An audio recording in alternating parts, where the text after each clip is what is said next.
and represent Local 445 and all my brothers and sisters. I wasn't really nervous this morning, but I am now. So when I graduated high school, I went right into the construction field, but I wasn't always a union carpenter. When I started out in the industry, I started out making $9 an hour. It was really tough. I worked for that company for 7 years, and after 7 long years, I got all the way up to $13 an hour. I was in a rough place, right? So I worked really hard, but my work wasn't really valued. And I think a lot of us probably have experienced that over our careers. At 28 years old, thankfully, I was organized into the Carpenters Union. And suddenly I was making real wages, and it came with benefits too, which is crazy, right? In a career where my work was actually valued, and I had representation and a leg to stand on. The difference there, the entire difference was my union, was this union. My union fought for years for those good wages and benefits and worked to show elected officials that our voices mattered through the power of our votes. This is why political involvement is so important for all of us, all of our members. If Davis-Bacon was to go away, or if right to work is ever expanded on, we're all going to be right back where I started at that great $13 an hour, probably no benefits, which would be terrible. I know it matters to my brothers and sisters, and that's securing our livelihoods and taking care of our families. I've seen it from both sides, and I know really well what we have to lose. We need to let the next generation know why our union and our values and our politics matter. I believe in this so strongly that when I was given the opportunity to become an instructor, I jumped at it. I was also, through that, I'm able to be a part of Scranton's inaugural Carpenter Apprentice Readiness Program, or the CARP program as we call it. The CARP program is about opening doors for people who typically don't get chances like this. And it's really rewarding to be a part of. They get a chance to train to succeed as an apprentice. Next week, right here in this building, as a matter of fact, we'll celebrate our first 6 CARP graduates. And the skills that they've learned over the last 7 weeks, 8 weeks to get ready for our apprenticeship program. I think that's incredible. There's nothing else like this out there. As a former, I was also a Job Corps instructor before I became an instructor for our apprenticeship program. And in that role, I was able to see how life-changing this union can be, the training that comes with it can be. I'd really hate to see us all go back to what I knew as, in the beginning of my career at $13 an hour. I don't want that for our apprentices. I don't want that for any single one of us. Or for the next generation of carpenters, for that matter. It's really important that we protect all that we've built. And in order to do that, we have to stay vigilant and politically engaged. So let's make our voices heard in this election. We're going to vote pro-union. We're going to keep building America and keep building our futures. Right? Thank you. Appreciate that. Amen. You're awesome. All right, thank you so much, Glenn. Our next speaker is going to be our very own Eastern District Vice President, William Watercott. Bill?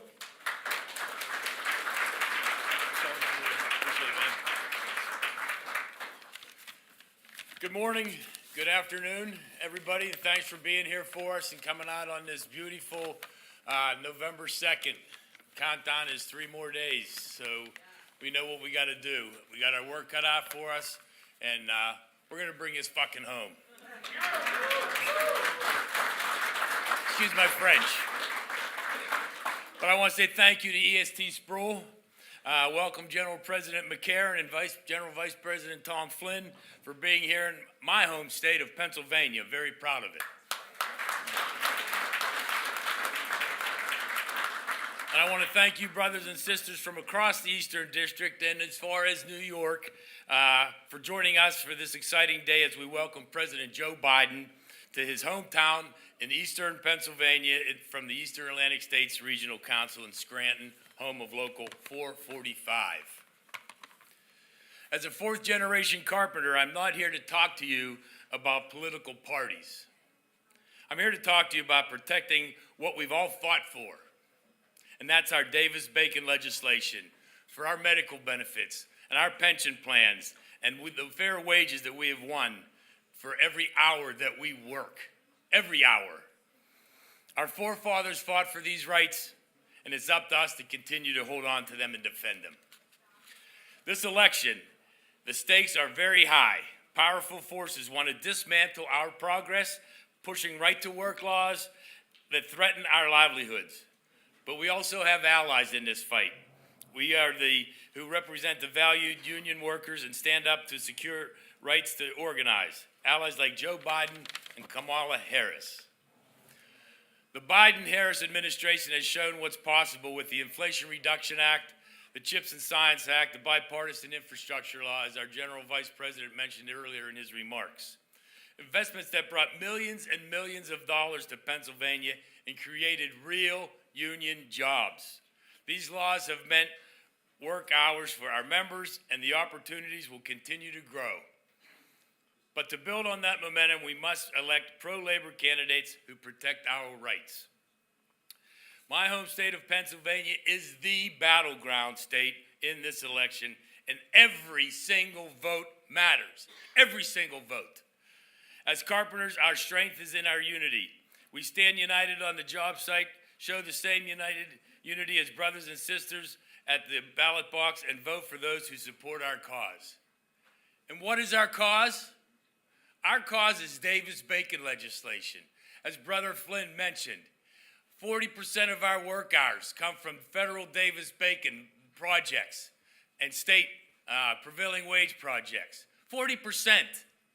You think about that. That doesn't just affect our pocketbooks. That affects our pension plans, our health care plans, our savings plans. Every hour we work. Everybody fought for Davis-Bacon. People take it for granted. Our non-union competition benefits from Davis-Bacon. Because whenever that federally funded project has federal monies in it, they get that wage. And God bless them for getting it. We fought for it, and we all deserve it. And we have to take that to the bank. And we got to get pissed off. We got to get mad at these politicians who want to dismantle our quality of life and our standards of living. They don't know nothing about what we do. They don't know nothing about what it takes to come home after 40 hours a week, freezing your ass off or sweating your ass off, and traveling 2 to 3 hours to get to your project, and come home just to have your family there and putting food on the table. That's who we got to get mad at. These politicians that want to dismantle that. And you know one guy that wants to dismantle it, you heard it from our general president. He has no use for Davis-Bacon, as our predecessor presidents did. So let's just take it to the bank and show them who we are and protect what we fought for and our forefathers fought for. Let's take it home on November 5th and bring home a winner, Kamala Harris.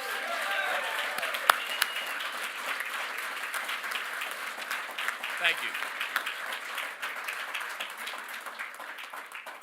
Thank you so much, District Vice President Watercott. Now, although I don't live in Pennsylvania anymore, I was born in Darby and grew up in Delco. Any Delco in the house today? I figured that. Right on. Okay, next, I want to introduce our first General Vice President, Thomas Flynn, who's going to come up and say a few words. Tom?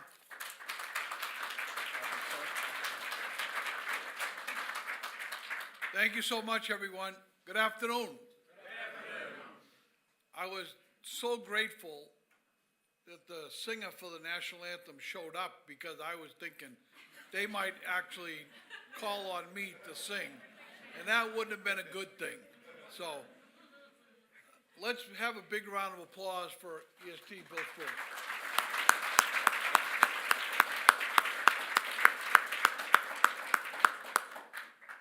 You know, if you're out there, you're probably thinking, 3 more days. 3 more days of nauseating ad after ad after ad. And you're saying, you know what? I can't wait until this election is over. And there's probably a fair amount of people that are out there saying that same thing. But I want you to think about the consequences. And we always say elections have consequences. And they're going to ask you over the next 3 days to make one more call, to knock on one more door, to text one more person, to talk to one more neighbor. about the consequences of this election. And if you don't want to do it for yourself, do it for these two young kids that are standing in the front row here. Because that's what this election is about. This is about an election and a path that we're going to use to move forward, not backwards. We want to provide good benefits, good wages, good health care, good apprenticeship training programs for our members. And there's one way to do that, and that's to elect a pro-union, pro-worker president of the United States.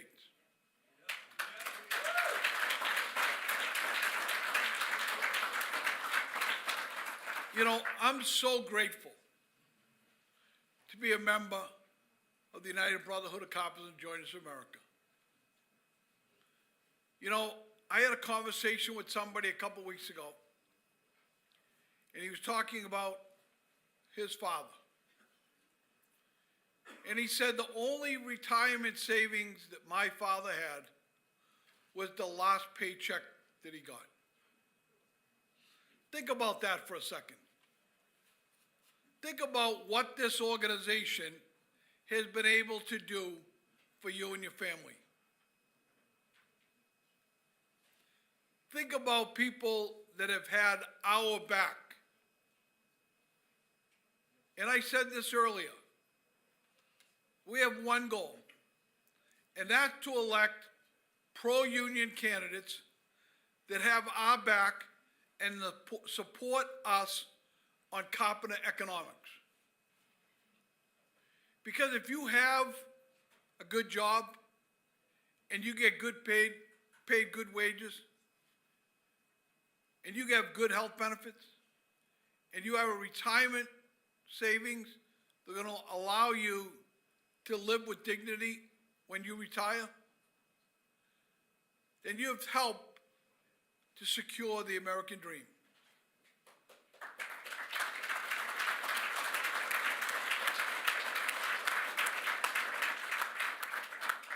And don't let anyone tear you apart. We live in the greatest country in the world, bar none. Don't let anyone tell you differently. Do we have some challenges?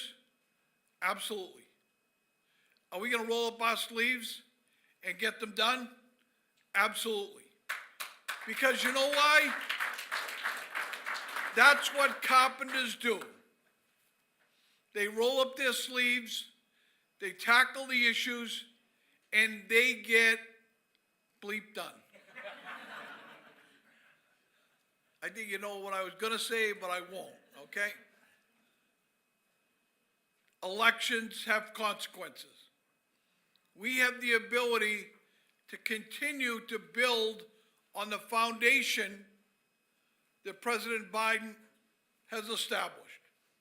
We have the ability to elect somebody that shares the same vision of President Biden. And we want to continue to elect somebody that follows in the footsteps of what I believe is the most pro-union president in the history of the United States.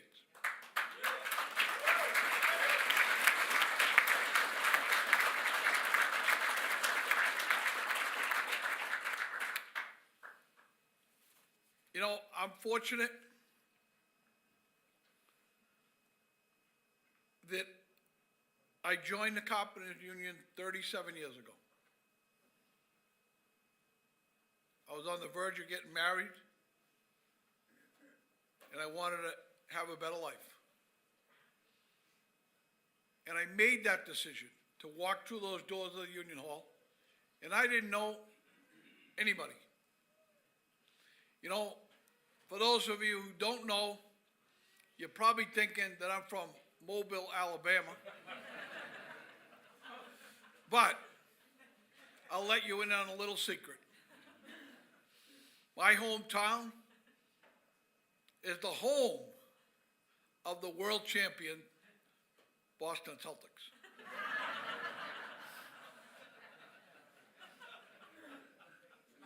And I learned at an early age the value of camaraderie.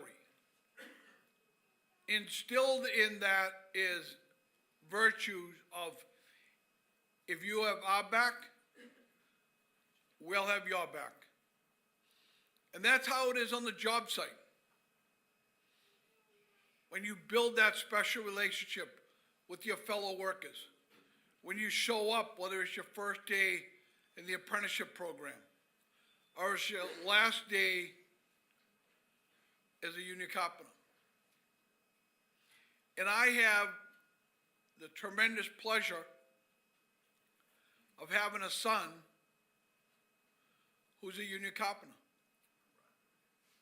And he graduated from high school, and I can remember the teacher calling, saying, Mr. Flynn, we need your son to take the exam to go to college. And your son doesn't want to take the exam. I said, well, that's because he's not going to college. He's going into the carpenter's apprenticeship program. And for her, it was like I was speaking another language. I might have been. But now he's been in for almost 10 years. It's hard to believe, right? And about 3 months ago, the company made him a general carpenter foreman, right? And he has 87 carpenters that work under his direction. And I attended a union meeting the other night. A kid came up to me and he said, Mr. Flynn, you probably don't remember me. And I said, no, I remember you, Jethro. And he was about 6'4". And he said, you know, I was on your job where your son's the foreman. And he said, and I used to hang out with your son. And he said, I couldn't believe, like, the pride that I had to be able to say, you know what? Look at him. Look at him as the foreman and how it's an orchestra moving things around, right? And the job he's building now is 62 stories high, 8 floors underground parking. And he showed me his app the other day, and he had walked 15.4 miles on the job, and he had like 35,000 steps. I don't know, he might have been sending a message to me, but you know. But that's what it's about, right? It's about securing the future for our current members and the future for those people that are out there that want an opportunity to join the Carpenters Union. And if we don't elect pro-union politicians that understand the value of getting up every single day and putting those boots on and going out and giving it a good day's work and coming home and participating in all those things that you want to participate. You know, and some are probably at the age where you're looking forward to being around grandchildren, right? I look at Brother McGrath here. I can tell the smile on his face grins from one ear to the next, right?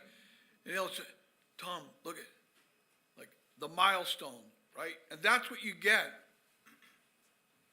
when you make good wages. So we have an opportunity here in Pennsylvania to change some of the pundits. The people think that Kamala Harris won't win. She's the underdog. We need the next 3 days to go out and give it hell to make sure that that does happen. Okay? So do I get a big round of applause for Kamala? Let's go. Let's go. Let's go. Thank you.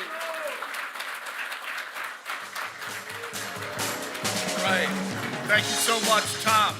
And I would be remiss if I didn't thank our speakers today, as well as all of the general officers who took time to fly in or drive in here.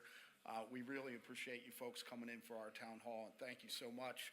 And I want to thank everybody who helped put the program together, Tricia and her crew at Groundworks and our staff. We've been working on this for like 9 days, so great job. 5 days, right? Okay, we're going to take a 15-minute break, okay? And then once we conclude things here, we're going to have General President McCarron come speak, and then we're going to have President Biden speak. So we'll see you in 15 minutes. Thank you. You know, I just want to say one thing. Think about the honor it is. Think about the honor it is to have the President of the United States. And I'm standing there and I'm looking at this tabletop here. And it says the seal of the President of the United States. And the President has chosen to spend one of the final days prior to the election in a Carpenters Union Hall. That's a big deal. Give yourself a big round of applause. Thank you. Well, I won't back down. No, I won't back down. You can stand me at the gates and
Just move on up toward your destination. Though you may find from time to time complication.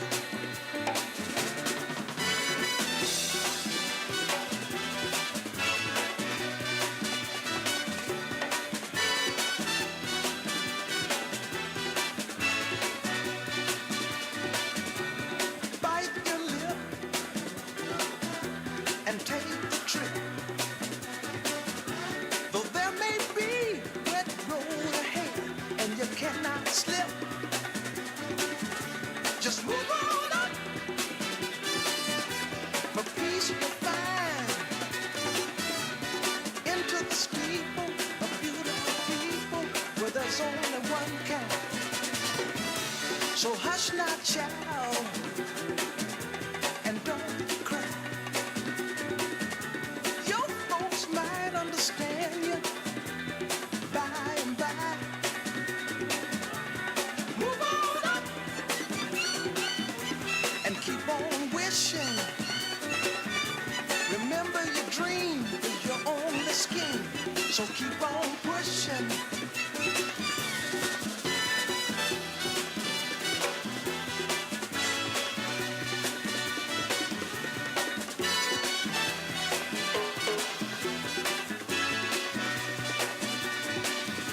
Take nothing less than the supreme best. Do not obey rumors people say that you can pass the test. Just move on up to a greater day. With just a little faith, if you put your mind to it, you can surely do it.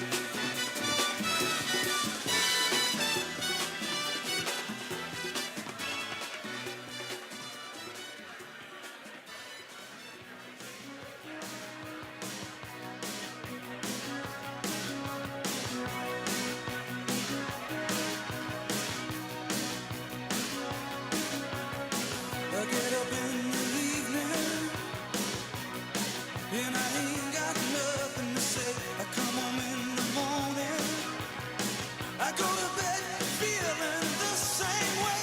I ain't nothing but tired. Man, I'm just tired and bored with myself. Hey there, baby,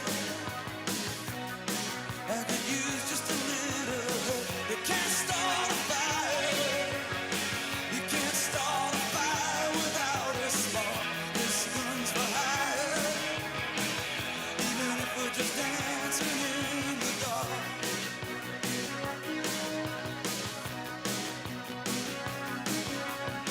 Messages keep getting clearer. Radio's on and I'm moving around the place. I check my look in the mirror. Wanna change my clothes, my hair, my face, and I ain't getting nowhere. I'm just living in a dump like this. There's something happening somewhere. Baby, I just know this. You can't start a fire. You can't start a fire without a spark. This comes for high.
not ashamed to cry. Ooh, baby, here I am, signed, sealed, delivered, I'm yours. Here I am, baby. Oh, you got the future in your hand. Here I am, baby. You got the future in your hand. Hey, I've done a lot of foolish things that I really didn't mean. Yeah, didn't I? Oh, baby, seen a lot of things in this old world. When I touch them, there means nothing, girl. Ooh, baby, here I am, signed, sealed, delivered. I'm yours. I'm yours. Ooh, we think you set my soul on fire. That's why I know you're my only desire. Ooh, baby, here I am, signed, sealed, delivered. I'm yours. Here I am, baby. Whoa, you got the future in your hand, baby. Here I am, baby. You got the future in your hand, baby. Yeah, I've done a lot of foolish things that I really didn't mean. I could be a broken man, but here I am. With your future, got the future, baby. Here I am, baby.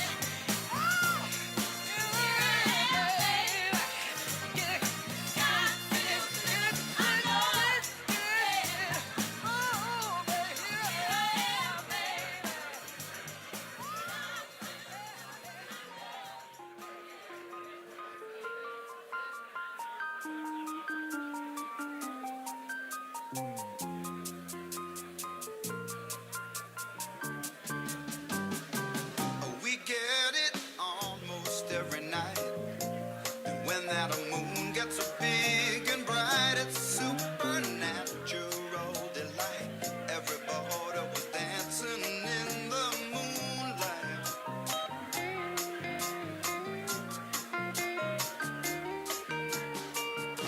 Everybody here is out of sight.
People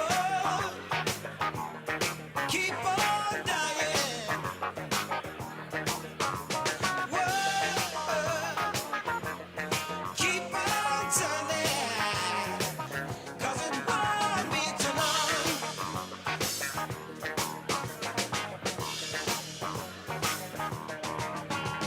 I'm so darn glad he let me try it again.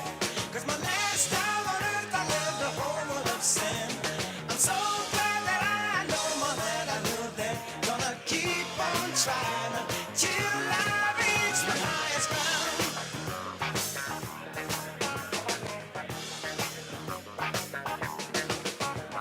Teachers, keep on teaching. Preachers, keep on preaching. World, keep on turning. 'Cause it won't be too long. How long? Lovers, keep on loving. Believers, keep on believing. Sleepers, just stop sleeping. 'Cause it won't be too long.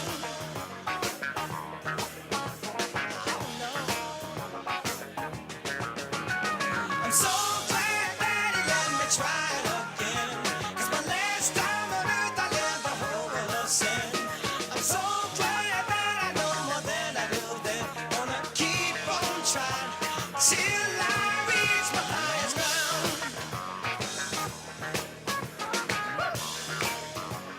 Till I reach my highest ground. No one's gonna bring me down. Oh no. Till I reach my highest ground. You let nobody bring me down.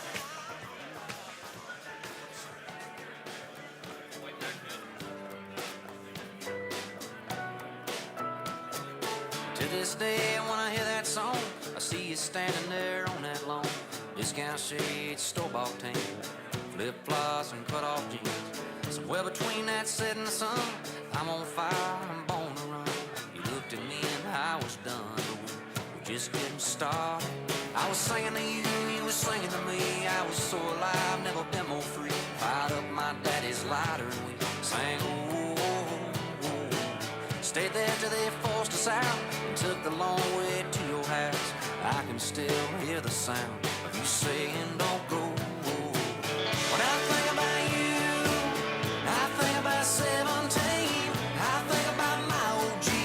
I think about the stars in the sky. Funny how a melody sounds like a memory, like a soundtrack to a July Saturday night. Springsteen.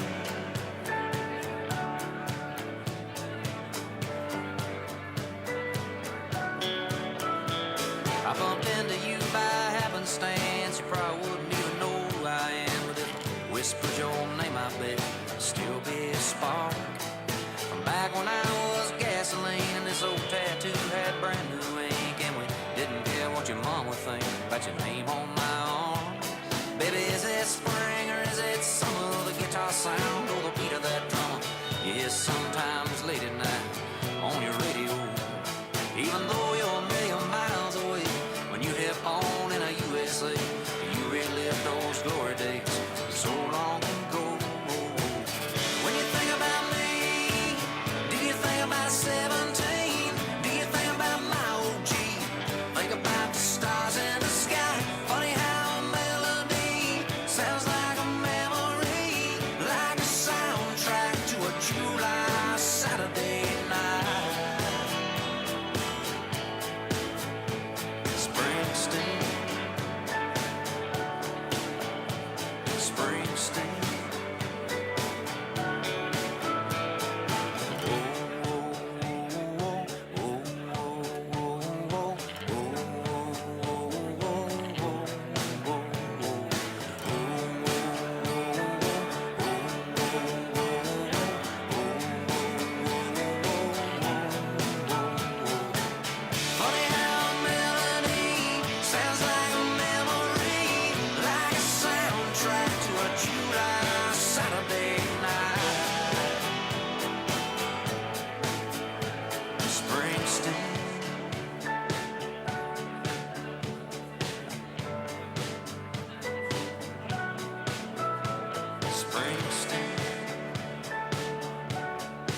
There's something of a strong wind is coming over me.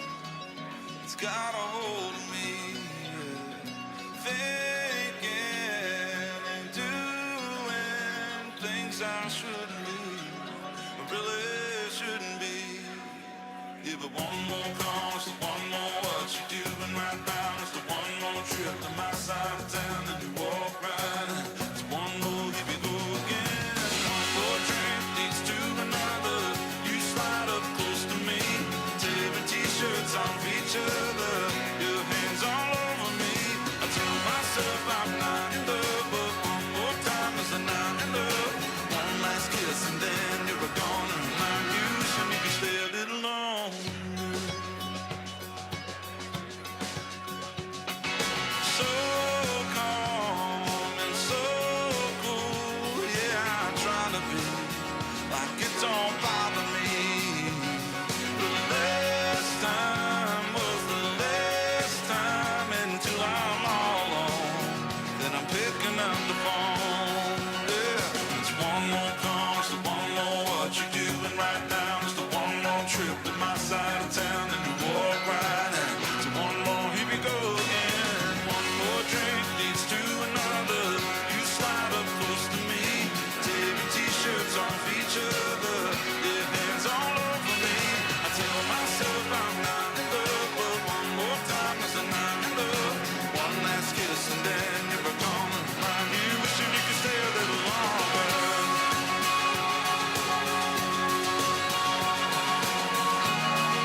to have a chance to see him. Every night I have the strangest dream, imprisoned by the way I could have been left here on my own. So it seems I've got to leave before I start to scream. 'Cause someone locked the door and took the key. Feeling alright. I'm not feeling too good myself. Yes, I'm feeling alright. I'm not feeling that good myself. Boy, you shelter me for one bad ride. And even now I sit and I wonder why. That when I think of you, I stop myself to cry. I just can't waste my time. I must get tired. Gotta stop believing the boy lies.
like waves crashing on the beach. And for one desperate moment there, he crept back in a memory. God, it's so painful, something that is so close, it's still so far reach. Oh yeah, alright, take it easy, baby, make it last all night. She was an American girl.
Please welcome Doug McCarron, General President of the United Brotherhood of Carpenters and Joiners of America.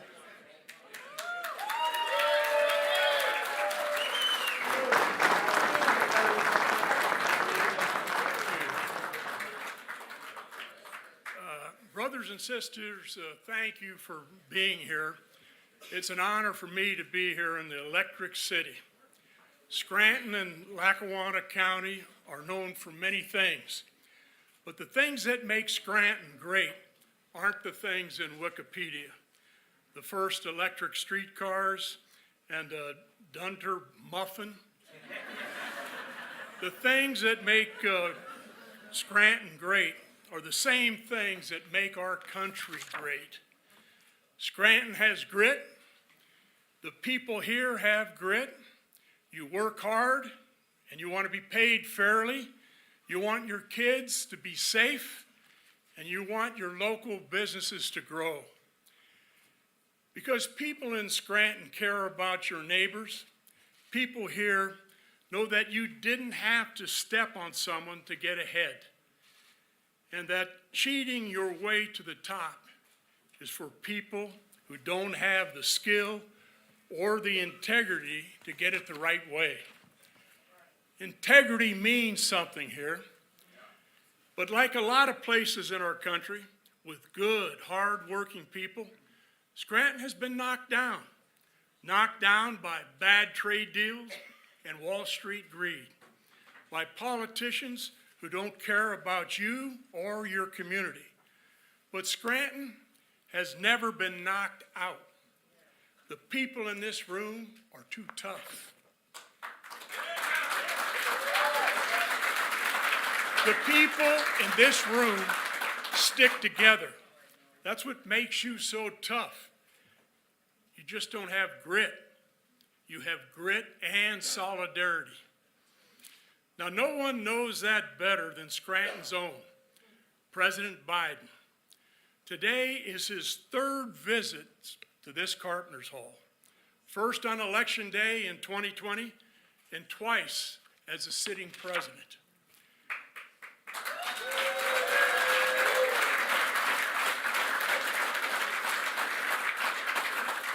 President Clinton helped put Scranton on the map when he got elected.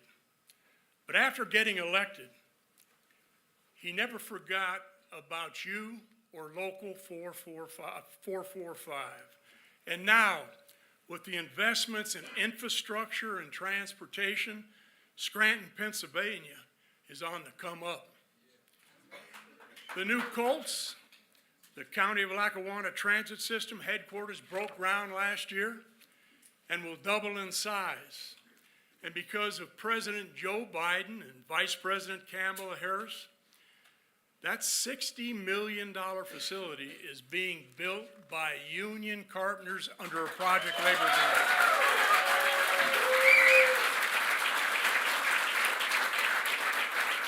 Now, that's a long overdue investment, just not in Lackawanna County. It's overdue investment in you. But it's not the only big project here. It's been more than 50 years since Scranton has had rail service to New York City. 50 years. That's too long. But thanks to the bipartisan law, infrastructure law, thanks to the Biden administration, and thanks to your U.S. Senator, Bob Casey, rail service from Scranton to New York City is coming back. And you'll be the ones building it.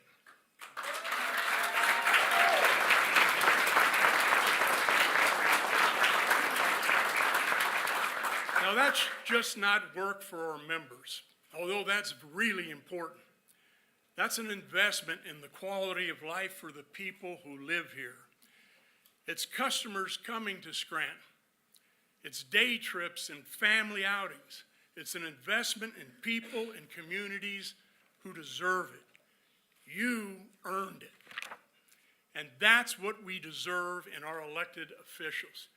People who envision a brighter future and invest in unions to build it. Because you don't build a brighter future on hate and blame.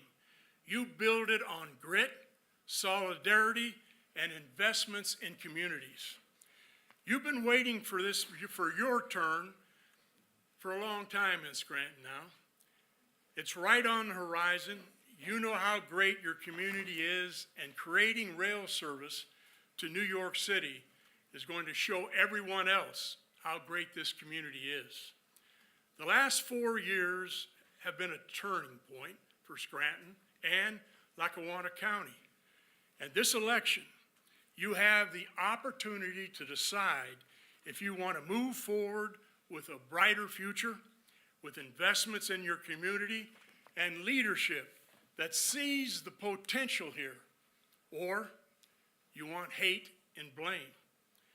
There's a lot more to do in Scranton. You know that. You'll be the ones on the ground doing it, taking the investments from the federal government and building something even greater. But we need allies. We need leaders. Leaders with solutions, with ideas. Leaders with grit. Leaders who have the moral character to unite us behind a plan that makes our city stronger. Leaders like the people in this room. Leaders like President Biden and Vice President Kamala Harris.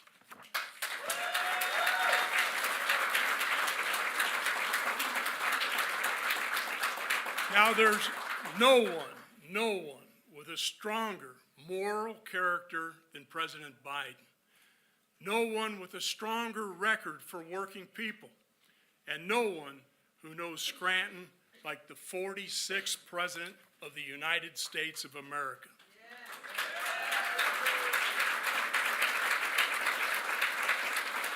And it's an honor to have him here for his third visit to Local 445. Please help me welcome the President of the United States, Joseph Biden.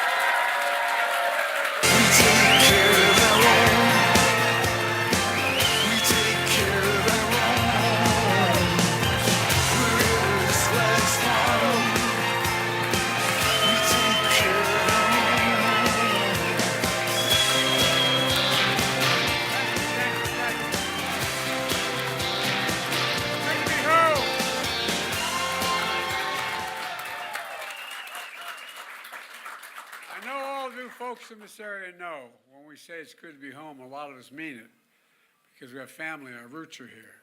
And I told my granddaughter, my deceased son, Bo, who was a decorated Army veteran anyway, and Attorney General of the state of Delaware, his daughter, who was a sophomore at the University of Pennsylvania, said, "Pop, you're heading to Scranton. Can I come? I wanted you to meet her."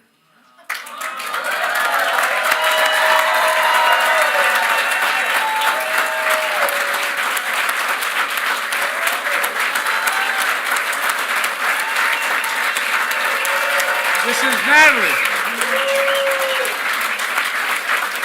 She's the love of my life and the life of my love. And I tell you what, man. And she's probably heard so many stories about Scranton growing up that she said, "Can I come?" She's been here before with me. Been here before. But we're not going to get to go to North Washington Avenue this time. Okay?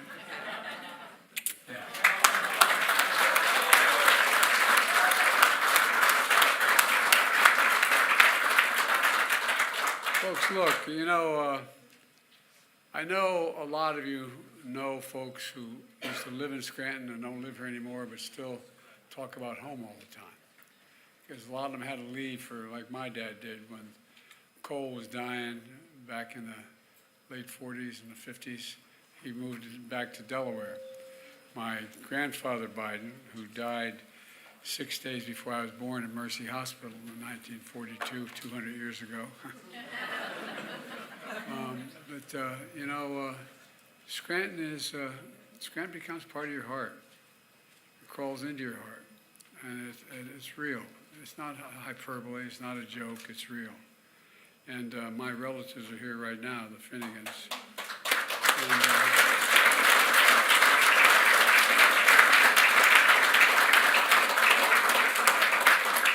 And there's, you know, my only regret every time I come home is that my mom's not with me. My mom, Catherine Eugenia Finnegan Biden, one of 5 children, she had 4 brothers. No one screwed around, man. And but anyway, I'm so proud to be back, and I'm so proud that we finally are able, as Doug pointed out, to begin to build back better in a big way. We are. Scranton's coming back. Yeah. No. By the way, you know, we've been through a lot together. Not only have you been my allies, the labor, you've been my friends. Carpenters were the first outfit to endorse me in Delaware as a 1972 as a 29-year-old kid running for the United States Senate. And as they say, you guys brung me home. I want to thank Doug, who's been a great, great, great ally. You've always had my back, and I think I can honestly say I've had yours as well. Because you know what?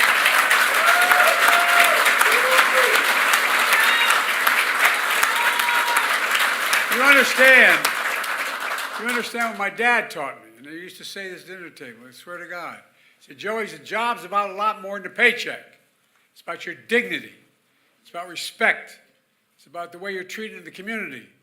It's about how you're able to look your kid in the eye and say, honey, it's going to be okay. He meant it. He meant it. And that's it. 3 days to Election Day.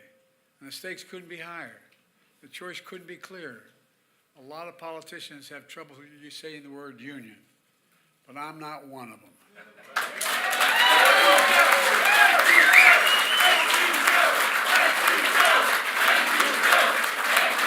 And by the way, neither is Kamala. I wouldn't have chosen her for vice president if she had that trouble. You know, I'm proud to have been the first president who walked the picket line. So, Kamala. I've walked many picket lines, but I didn't realize when I walked as president, they said, you're doing that? I said, yeah, damn right I am. Well, Kamala walked as well. But the other guy, every picket line he sees, he wants to cross. So I hope, well, let me tell you something. You know, here's what we know and he doesn't. Wall Street didn't, you've heard me say this 1,000 times, I mean it, my whole career. Wall Street didn't build America. The middle class built America. And unions built the middle class. Period. I mean it. There would be no middle class without labor. That's the God's truth. That's why Kamala is so proud of the greatest job creation record of any single presidential term in American history. Nearly 16 million new jobs so far, 900,000 construction jobs, and we're just getting started, for real.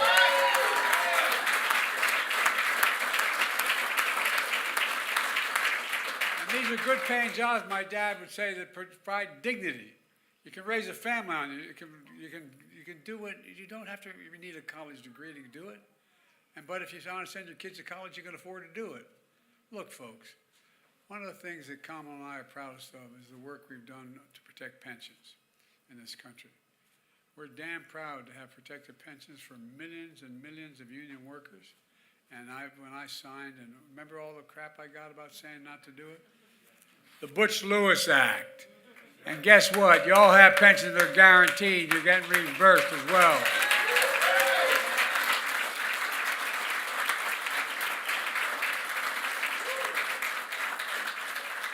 Put in the American Rescue, not one Republican, Democrat the House or the Senate voted for it. Not one, not a single one.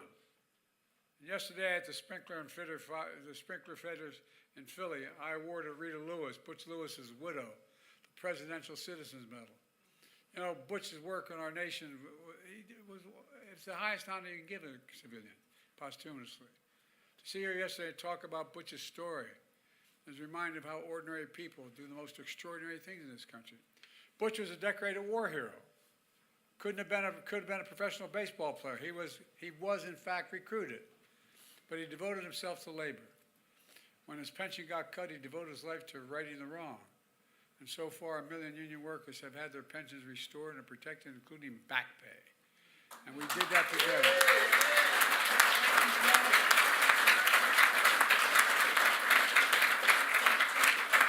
Because the people in this room, a strong labor voice all over the country exists. But guess what? Guess what? These other guys want to take it away. It's not a joke. Look, folks, let's be clear about what the stakes are. I come here today not just because of all the work we've done together as unions, but to talk about what's at stake for all of us. Your mothers, your fathers, your sisters, your brothers, your friends, the kids you grew up with, whether it was in Manuka or Scranton or wherever it was, the folks you went to school with, who aren't members of the union, don't belong to a trade, and find themselves in the circumstance of just struggling to get by. This other guy doesn't care about us. Just look at what his MAGA friends are saying about health care. They want to get rid of the Affordable Care Act. Now, you guys have pensions, and you have protection because you're union members, and we fought like hell to make sure it gets stronger. But there are 40 million people in this country in the Affordable Care Act. Another 100 million people have health care because they have pre-existing conditions. Trump wants to take it away. This is not personal, this is the facts. Facts. He wants to take away the Affordable Health Care Act. That would have a devastating impact on the kids you grew up with, the people you grew up with. Don't forget where you came from. Don't forget who you're with. I mean it. I'm not joking. I am not joking. Think of all the people who need that health care. Their only way to get health care. They'd lose it. Lose it. Some of your cousins, your brothers, the kids you went to grade school with, all the people who are struggling to make it, they lose it. He also wants to eliminate the Department of Education. How can you lead the world if we don't have the best educated public in the world, the best schools in the world? Trump and the Republicans want to get rid of the CHIPS and Science Act. Well, this bill was signed. I worked like hell to get that done. I wrote that sucker. Yeah. Wait. No, it's not like, because where I come from, the neighborhoods I grew up in. Look, folks, we invented that computer chip, smaller than the tip of my little finger. It requires every reason we had that recession back early on. Guess what? You find out that cars need 300 of those little chips. You find out that everything from nuclear weapons to everything we need, from the watches to the refrigerators, they need those chips. We invented them. We made them better, and we lost them because they went overseas with the other guys because it was cheaper labor. Cheaper labor. That's why they went there. And guess what? I remember the look of my family, and I see one of my directors here as well, the Scranton girl. You know, when I went to my staff, I said, I'm going to go to South Korea. I said, what are you going to South Korea for? I said, I'm going to get the chip industry to come here, come back home. They said, not going to happen. Well, I met with President Moon, and I met with Samsung, the leaders. Talked to them in investing over $15 billion and coming back here and investing. Guess what? Guess what? I asked why.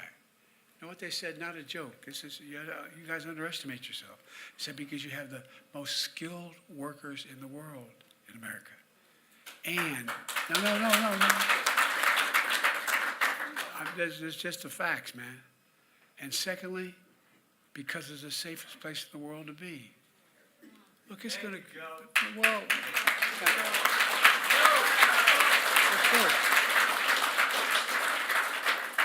the country owes you. Think about it. It's going to be tens of thousands of jobs. First of all, constructing the factories, all those carpenter jobs. And guess what? And then, when they're open, these are like, they call them fabs. These great big, they're the biggest football fields. If you've not seen them, they're just starting to get built. Biggest football fields. You know what the average salary is? $104,000, and you don't need a college degree.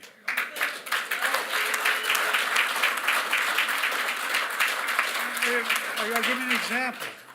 An example is Micron up in Syracuse, where they're building one of those fabs. And they're investing, Micron investing $100 billion to build them. It's a kind of investment that won't just lift up labor, it's going to lift up everybody. It's going to grow the economy. They want to get rid of it. They want to get rid of it. They want to get rid of that. Look, why? Cheaper labor overseas, man. Cheaper labor.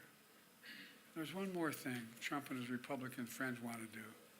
They want another giant tax cut for the wealthy. Now, I know some of you guys are tempted to think it's macho guy. I'll tell you what, man. When I was in Scranton, we used to have a little trouble going down the plot once in a while from Green Ridge. But I'm serious. These are the kind of guys you like to smack in the ass.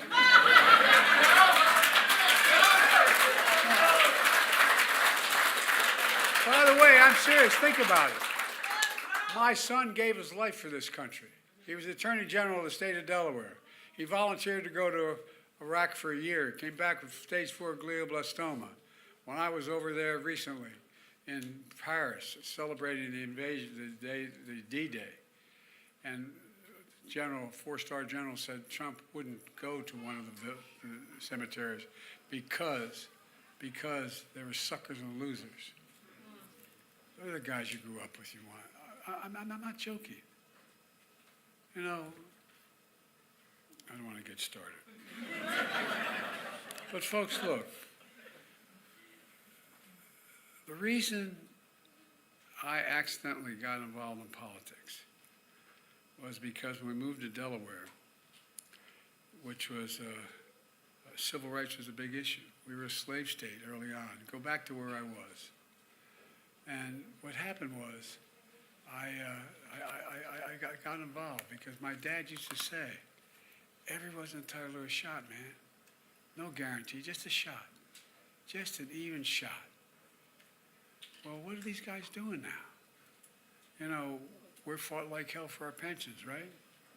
You got it done, right? Well, guess what? For your cousins, your uncles, your aunts, the people who aren't middle-class folks who are just busting their necks, guess what? What's their pension? Their Social Security. He wants to cut Social Security. Not a joke. Not a joke. That is a pension for the vast majority of the American people. They broke their neck their whole lives paying their Social Security. From the first paycheck they got as a kid went to Social Security. They want to cut it. Why? Why? They want to pay for a new tax cut. He talks about he cuts for the middle class. How many of you guys make less than $400,000 a year? Raise your hand. Well, I'm serious. Think about it. Think about this. That's what they're talking about doing.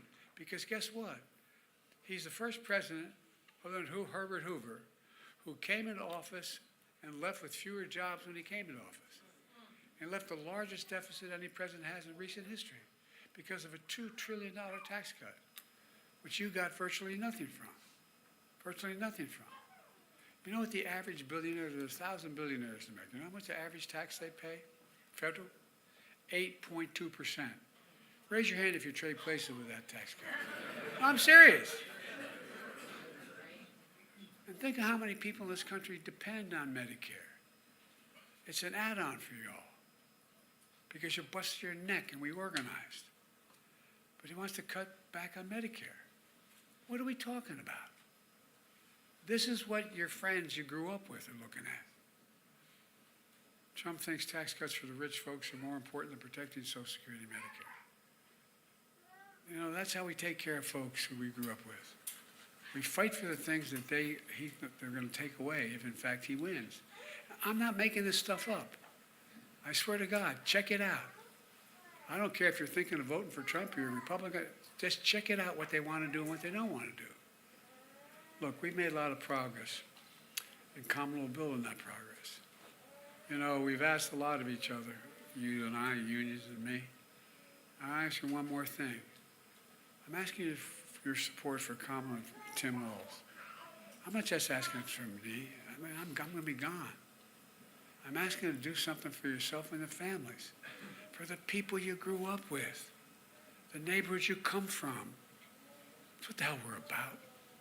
You didn't leave anybody behind when you were in grade school or high school. You didn't walk away when they were attacked. You stepped up. Well, guess what? We didn't have a lot of money. We grew up in a typical middle-class family. I guess technically a slightly lower middle class. We moved to Delaware. We lived in a 3-bedroom split-level home with 4 kids and a grandpa. Well, guess what, man? We didn't think we were poor, but we didn't have anything left over at the end of the day. My dad used to say the measure of whether you can make it or not is to have anything after all the bills are paid. Is there a little bit left over? But our family stuck together. We looked out for each other. We believe in giving everyone just a fair shot. That's all, just a shot. Decent chance to get a good education, to have health care so they can sleep at night, not have to roll. And I remember that small house we lived in. It wasn't a bad house. It was a newly built home. It was built in suburbia. And my bed was up against the headboard of my mom and dad's bed. I remember my dad being so restless one day. I said, "What's the matter?" My mom said, he just lost his pension, honey. Just lost his pension. How many people you know lie in bed awake wondering if they really get sick, what happens to them? They're going to have to sell their home. They're going to have to make a change. What are they going to have to do? Look, that's what's at stake in this election. So what I'm asking you to do, I'm asking you to talk to your friends and your family, union members and brothers and sisters. Hit the phones, knock on doors. Talk to people in your neighborhoods, your old neighborhoods.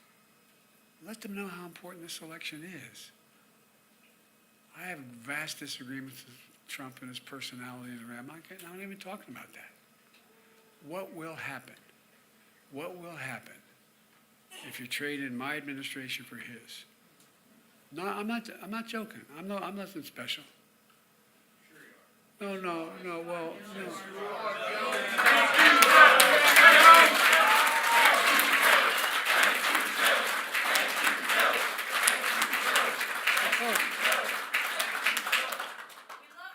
Well, thank you. Oh, look, folks. So I guess what I'm saying, I'm keeping it too long standing, but folks, I think we've worked with each other like hell to secure the union's vote, to secure the union's rights, to secure everything from your health care to pensions to your right to work to pay, to a whole range of things. We've stuck together, and you've done it. You've done it. Labor is better off today than they've ever been since the early 30s. I'm serious. Because of you. But you have another power I think you underestimate. You have the power to help all those folks you grew up with who aren't members of unions, who didn't get a chance to go to college, aren't doing well, to help them out.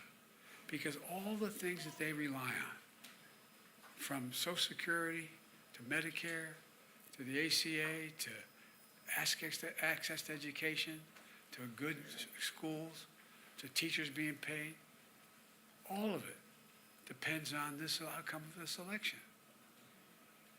It's not, to use a fancy word, it's not hyperbole to suggest this is the most important election any of us have ever voted in. More is at stake in the direction of this country than ever before, and I promise you, you may have difficulty, we may have disagreed with some of the things in the Harris-Walz administration, but I wouldn't have picked her if I didn't think she had the exact view I do about hardworking people.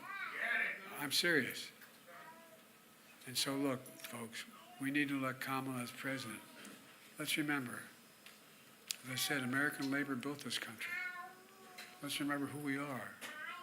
We're good, decent, honorable people, where we believe in honesty, decency, treating everyone with respect. We believe character is not only how we conduct our lives, but how we expect other persons, those that lead us, to have character. I'm telling you, Kamala Harris has character to lead this nation. So let's remember who the hell we are. I really mean this. This election is more consequential than any in anyone's lifetime in this room. And don't leave behind the people you grew up with. Don't leave behind. They may not be part of the unions, have the protection we've been able to get. But let's make sure. Let's make sure they at least keep the Affordable Care Act. Let's make sure we keep the Department of Education. Let's make sure we continue to invest in them, provide access to them. How in the hell can we be and by the way, one last thing, and it's going to sound self-serving, but only advantage of being the oldest SOB to ever have this job is I've known every major world leader. I've had more experience with dealing with world leaders than any president has in American history. And guess what? They're looking at this election. If we don't lead the world, who does? Who do we look to lead the world? Do we do this America First stuff all over again and walk away? Folks, we're the United States of America. There's nothing beyond our capacity. Nothing. Nothing. And we work together. So I ask you, please, not only I know you're going to vote, get out to vote. The people, again, go back to the people you grew up with. Go back to the people you know. Let them know how important it is. It's not about personalities, it's about judgment. It's about honor, it's about dignity. It's about respect. God bless you all. May God protect us. That's why your love keeps going higher, higher and higher. I said your love keeps on lifting higher and higher. All right.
to her apology.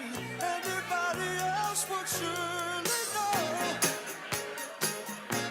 who's watching her go. What a fool we live. Do you see? The wise man has the power to reason away. What see?